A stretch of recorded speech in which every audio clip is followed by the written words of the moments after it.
Thanks for listening to the AZ Wildcats podcast brought to you by DraftKings. Great deal going on. You put down a deposit and you can get up to $1,000 in free plays if you're a new customer.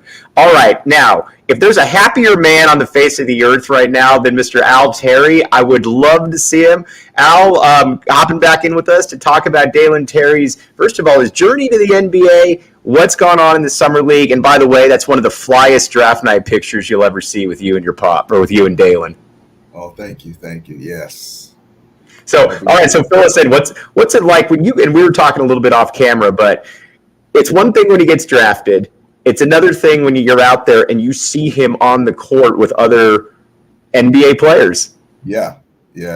No, it's crazy, man. It reminded me of the first time I walked into McHale and I felt like I was like an atom bomb. Hairs are standing up on my arms and everything. Just watching him out there compete, it is absolutely incredible, man. Could not be happier. You're right about that. And he made a pretty good impression to begin with because he got the most competitive player award the first day. They don't just hand those things out to anyone. Yeah, no. It kind of reminded me again of the gold jersey that U of A handed out for him to get that, at the very, very first practice, and then just to continue that work ethic after the fact to the point where he was in the gym so much, even on the holiday, that they're like, no, you have to go, you have to get out of the facility. So, right. That those are all great things, great signs of things to come because he's putting in the work. So okay. Yeah, you're right. I couldn't be more happier. What was the initial, because there's obviously he's at a much higher level of basketball right now than, he was before. And obviously he was at a high level before, but what was kind of the first, I don't want to say shock, but like realizing that, man, this is a little bit different than the college game. Well, I've never seen him have 6.5 turnovers in a game before. Right. And to average that the first two Summer League games, I think that had a lot to do with the fact that he was a focal point and they want him to experiment and kind of figure out, what he can and can't do. But, obviously a lot stronger guys, a lot of guys are longer, a lot of guys are quicker than at the college level because he's moved up a level. So just being able to kind of feel his way through that, as part of the process, it was interesting to watch him see. It was great to see that third game where they were able to kind of get it in gear and, him have a great first half and, watch his teammates perform that second half and bring home the win. What are the Bulls, when they've talked to him, what are they looking for him? Is there a player that, they see and they're like, we think you can do some of these type things, or is there just a role that they want? What have they kind of talked to you and Dalen just about his role? Well, they haven't talked to me much about his role. Obviously, they see him as a fierce competitor. They expect him to be a playmaker because that's what they've seen on film. They expect him to compete and bring the intensity, that same leadership that he brought and energy that he brought to Arizona is what they're expecting. That's what they saw on the tape, and that's what they're going to get from him on a day-to-day basis. But I think here in the Summer League with so many guys, fighting for their opportunity to be a part of the league, I think he is one where they're allowing him to kind of be free and figure out who he is and what he can do at this level and, understanding those reads. Because sometimes those gaps might look like they're there for that pass, like he used to whip the bin, but those gaps are closing a little quicker. Right. Than they were before. So I think he's going to get the hang of it. I have no doubt in my mind he's going to watch the film, continue to do the work, and, be a productive player on the next level. Did you guys have, and I didn't ask you guys this last time, but when you when Dalen signed with Arizona, did you have like a plan where, we wanted to maximize 2 years and then hopefully be in the league? A 3-year plan where you were maybe ahead of it? What was did you guys have anything like that? I think Dalen's goal was always there's no doubt his goal was always to get to the NBA. We did not know the time frame in which it was going to take in order for him to achieve that. Obviously we hoped that he was going to have a more productive freshman year, but he was coming into that season coming off a meniscus injury that he had literally just, rehab from as he was coming into the summer season. So it wasn't a shock that he didn't perform at his best because he was still 17. He was still into his body and coming off an injury. But going into the second year, we had high hopes, but I can't say that I was for sure that it was going to be this year that he came out. But after watching how he performed in the tournament, I knew he had a chance to go this year. And then when he went through the pre-draft workouts and everything, what was the? Because a couple people asked about just kind of the feedback, which was obviously very positive. But what was the feedback that he got just when you guys were trying to navigate the whole process? I mean, some of the initial feedback from even the very first workout was, "Wow, you've been playing out of position your entire college career. Right. You really are a point guard." But overall, it was consistent. Everybody loved his energy. They loved the way he competed in the workouts. They loved him in the interviews. They loved his confidence. And when you continue to get that feedback consistently across the board from, 20, 30 GMs, it kind of gives you a good sense of where you stand. And I think that's why he was confident enough to stay in. Has he made his first big purchase yet? No, I don't know. He hasn't made his first big purchase yet. I think all that stuff will happen once he gets back to Chicago after Summer League. So let me ask you this from your perspective, because you're in the position that 0.000001% of parents get to get in. What's your schedule going to be like when you are you going to be going to a bunch of Bulls games? Are you going to be staying in Phoenix? Because I know you got kids there that you're working with. What's Al Terry's life going to be like? Man, my life is going to be very similar, I think, to where it was at U of A, except it's going to be at the NBA level. I work for a company. We do remote software.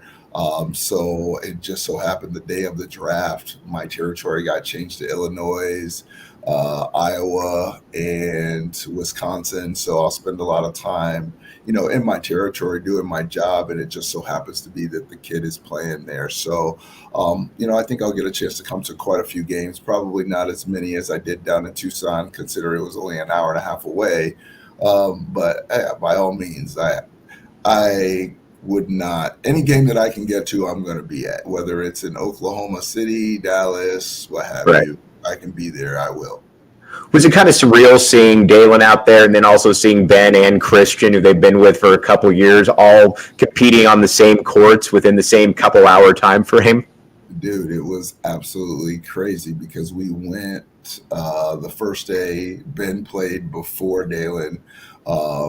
The Pacers had played right before Chicago, and then on Dalen's birthday, him and Christian went head to head, and so got a chance to reconnect with the Coloco family afterwards. His sister, his dad, and his brother, and just have a good conversation, share some beverages with them, and it was great to see friendly faces, people that we knew and had spent quite a bit of time with. I always tell this to people too. What Dalen has done really shows you the blueprint for what NBA teams are looking for. Because I think so many people say, well, he's got to average 28 points per game. No, Dalen did things the right way. He came in and, NBA scouts will find you. And they were able to find him. You factor in the character. You factor in that he's obviously been well-schooled for a long time in basketball. And sure, everybody would like to have the 25 points per game, but you look at it, NBA scouts can see through that to the very man that they were able to draft right there. Absolutely. And I think what people don't realize, coming in as a rookie, there are a lot of vets that have been there already, and those are the guys that they're more than likely going to lean on to be the go-to scorers in the clutch. It's rare that an NBA franchise is going to put that kind of pressure on a rookie coming in. And so you have to figure out what your niche is, what is going to be your call card, what's going to allow you to play on the floor. And I think for Dalen, it was his length and versatility defensively first that was going to give him an opportunity, but his ability to make plays in transition and be a distributor and not have to score the ball also made him extremely attractive to teams. And think about it, I think back to his quote all the time about how he'd rather really cut his teeth, going against the best of the best than dominating at the college level. He's going to get that opportunity because you got DeMar DeRozan, you got Zach LaVine right in front of you. I mean, that's the kind of competition that you're not going to be able to get at the college level. No, absolutely not. I mean, it goes along with the same vein of why he left Corona and went to Hillcrest. You've got, cream is going to rise to the top, iron is going to sharpen iron, and if you're not playing against guys that are better than you, or you're the cream of the crop, then how are you getting any better? So I agree 100%. All right, so you're working with. I wanted to talk to you before we signed off here a little bit about just kind of the Phoenix level talent because you're working now. You got some plans coming up here. What's next for Al Terry as far as coaching in basketball? Oh man, I'm gonna keep working with our AAU program. We just changed our name from Valley Elite to Team DT, and so we've got a couple really competitive youth teams that are ranked currently at the third grade level. But even on the seventh and eighth grade, going into eighth grade, we're headed out to California next weekend for a big tournament, just to kind of cut our teeth, see where we're at. We've been working in the lab for the last year, getting better, and we've done really well here locally, and looking forward to trying our hand out California and continue to expand the program. We've got a lot of plans, a lot of teams interested in joining now. And people got to stop sleeping on Phoenix basketball because it's about as good as there is. I mean, Al, you just look, and again, I don't really count the kids that are coming from all over the country. I'm just talking the native Phoenicians. You got Dalen, you got Ty, you got Jalen, you got three guys that went in the first round right there, all native Phoenicians. Yes, all native Phoenicians, and then even Alex Barcelo was on the Toronto Summer League team. Yep. Again, another native Phoenician. So there are definitely a lot to be said about the Phoenix basketball area and our talent and our development. I think that's the key. I think at this point, when I was growing up, we didn't have trainers, and if you don't have a trainer working with your kid specifically to develop the skill set needed to play basketball, you're falling behind in Phoenix, period, the end. And I just think back to it where, when there was basically one really good player that came out every 3 or 4 years. I mean, Mike Bibby was that transcendent guy. Then, you've got a Richard Jefferson, then a Channing Frye. You're getting more Dalen Terrys right now, and you being on the ground, that's got to be exciting. Dude, it's absolutely phenomenal. And those guys like Ty and Dalen and Jalen are really lighting a path for these kids. You should see, they were so excited when they got their new DT4 uniforms at their grade team. They didn't take them off for 3 days, man. Right. But these kids are coming back into practice, and they're like, Coach, I'm going to the NBA. I said, well, you know what it's going to take to do that? You know how many things Dalen had to sacrifice in order to get there? He didn't go to homecomings. He skipped dances. He didn't do prom. Like, there were so many things that he sacrificed in order to get here. And I think a lot of times people see the end result and don't know about all the sacrifices and hard work that it took to get there. But these kids are going to get an opportunity to hear firsthand from Dalen what that was like and what it took to make it. And I think that's really going to be inspirational. Al, I can't thank you enough for hopping in here. You and Dalen have done everything the right way around here. And you know what? Proud to call you guys Wildcats. And you know what? You got a Chicago Bulls fan right here, buddy. Right on, Mike. I appreciate it. And I would be remiss if I didn't, give credit to my wife for being a part of Dalen's life for so long and helping him get to so many practices, taking care of him. And of course, his mom, for giving birth to him, taking care of him, loving him. It took a village to get to this point, and I there's no way I could take all the credit. Right. Well, all of you all did it the right way. And again, tip of the cap right there. Enjoy the journey, my man. And we'll definitely have you on again, buddy. All right. Looking forward to it, Mike. Take care. Okay. All right. He's Al Terry. Thanks for tuning in. Appreciate it. All right. Again, another guy that you watch Al, you watch how he conducts himself. And that's the way that it should be. I think you get people all the time that wonder, and say, I wish that so-and-so had stuck around. No. The duty and goal of kids is to get to the NBA. That's just the way it is. And I'm sorry for people out there that don't get it. That's just is what it is right there. The goal is to get to the NBA. And you know what? They went about the process. They were open with everybody. And lo and behold, Dalen became a mid-first round pick. So again, tip of the cap to that entire family right there. Okay, we got a couple other things to get to right here before, but again, got to tell you about DraftKings Sportsbook app. Code word PHNX. All right, we're in the time of the year right now where there's no basketball, there's no football. You know what that means? That means that it's time to bet on UFC, it's time to bet on baseball, but here's the deal. You put down a deal, put down a deposit, you can get up to $1,000 in free plays. 21 and up, Arizona only. If you got a gambling problem, call 1-800-NEXT-STEP. They will get you all taken care of. Again, this is the time. Get in that money. Get in because this is the time. Keep everything going because you got basketball and football coming up. All right, now we got some house cleaning measures to get to. Or not house cleaning. That sounds terrible. But we've got some good news. Let's talk first Arizona basketball recruiting. So right now, you've got, Kwame Evans Jr., who we talked about, the top 5 power forward out of Florida. He will be announcing his commitment in early August. Right now, there is nothing to say that he will not be an Arizona Wildcat. Obviously, these things are fluid from time to time. Things can change. But right now, he is... Everybody would be pretty surprised if he didn't come to Arizona. And I don't know exactly what his impact will be as a freshman, but you take top 5 guys. It also shows you, too, that Tommy Lloyd is heavily invested here because Tommy Lloyd doesn't recruit people that he doesn't think that Arizona has a very legitimate chance of getting. So, again, we're going to keep you up to date on Kwame Evans, but right now, so far, so good for everybody out there. Now, the other guy, KJ Lewis. Now, if you don't remember, he committed somewhat early in the process.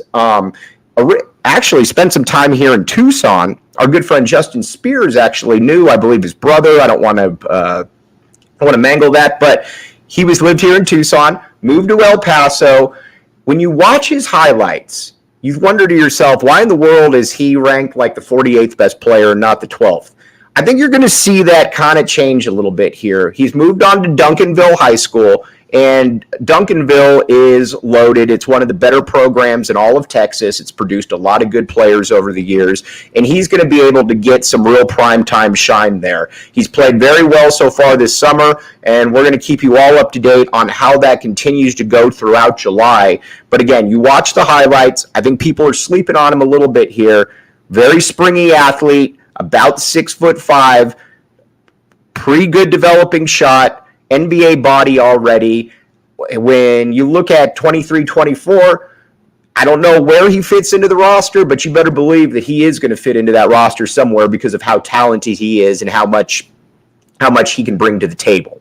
All right, now, and we're going off script here a little bit. Big tip of the cap right here to my guy Dave Hickey. Dave Hickey's taken a lot of bullets over the years from people that didn't really know what was going on, didn't really think he was doing a good job. Dave was dealt a tough hand, and Dave never said anything. Dave's whole goal was to get Arizona back to where it should be. And you know what? The Tommy Lloyd hire made that happen. Jed Fish has reinvigorated the entire program right here. And you've got people that want to be here. He's cleaned up all the off-the-field stuff. He's also has the top GPA of any Arizona teams in recent memory, well, basically of all time. So now Dave Hickey, not surprising, is getting a little bit of a boost right here. So we're excited, and I'm just going to read the press release. We're excited to announce that Dave Hickey will join the March Madness Men's Basketball Committee starting this season. Our guy Dave is on there, which it's not like he can make Arizona a number 1 seed each year, but it shows you a level of prestige. It shows you a level of appreciation for the job that Dave has done with so many people out there. And I think that's what's exciting if you're an Arizona fan, is that you got an athletic director who is well thought of amongst his peers. He's getting raises. He's getting extensions. That doesn't happen if you're not doing a good job. So again, it's never too late. Hop on the Dave Hickey bandwagon because Dave's going to be here for a long time and he's doing really good stuff. Okay. Now, before we sign off right here, I did want to say tomorrow we have Reggie Geary coming on. Reggie is the best defensive player in school history. He was in Vegas watching Ben Mathurin, watching Christian Coloco, watching Dalen Terry. We're going to get his take on everything that he saw out there. We're also going to get his take on next year's roster. We haven't talked with Reg in a couple months, so it's important to get him on there. And again, one last thing, the DraftKings Sportsbook app. Code word PHNX. You put in $5, you get you put in a deposit, you can get up to $1,000 in free plays. That's simple, that easy. You got UFC going on right now. My pick of the week is I would bet for the Boston Red Sox. Don't know exactly what that means, but Anthony Gimino says to go for it, so I would go for it. But again, 21 and up, Arizona only. If you got a gambling issue, call 1-800-NEXT-STEP. But we will be back with you tomorrow, back at our normal time, 12:30, with the best defensive player in school history, Mr. Reggie Geary, hopping in here. You have been listening to the AZ Wildcats podcast.